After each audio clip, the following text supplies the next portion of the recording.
Ce triste constat à présent, il y a de plus en plus de personnes âgées dans la rue. Une personne sur 5 qui appelle le 115 à plus de 60 ans. La misère des personnes âgées s'est nettement aggravée ces dernières années.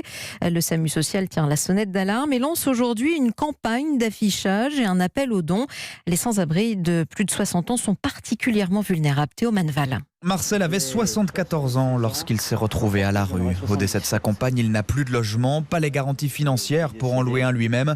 Plusieurs années d'hôtel ont raison de ses économies. Je suis resté 6 mois dans la rue. À mon âge, vous êtes beaucoup plus vulnérable. Je me suis fait attaquer. On m'a volé, j'avais une valise. On me l'a pris devant moi et j'ai pas couru parce que je peux pas courir. Je dormais dans un jardin avec 2 jeunes garçons. Ils m'ont mis un cutter sur la gorge. Ils m'ont demandé mon portefeuille. Comme lui, 18% de ceux qui appellent le 115 aujourd'hui ont plus de 60 ans, plus fragiles aussi forcément sur le plan de la santé. J'avais un pied qui était volumineux, c'était infecté, c'était des ulcères. Ils m'ont découvert un problème cardiaque léger, mais cardiaque quand même. En 5 ans, le nombre de personnes âgées à la rue a augmenté de 6,5% selon le SAMU social, qui lance donc une campagne d'affichage pour alerter sur leur situation et sur le besoin d'une meilleure prise en charge. Anne-Cécile Graillot est l'une des coordinatrices de la mission Interface. C'est pas forcément évident pour les travailleurs sociaux qui sont débordés, des fois plus accaparés par des personnes actives. Et les personnes âgées ont tendance aussi naturellement à être un peu plus discrètes. Donc nous on est là justement pour rappeler qu'elles existent. Et pour leur trouver des centres d'hébergement adaptés, médicalisés si besoin. L'urgence est d'autant plus grande avec les fortes chaleurs du moment.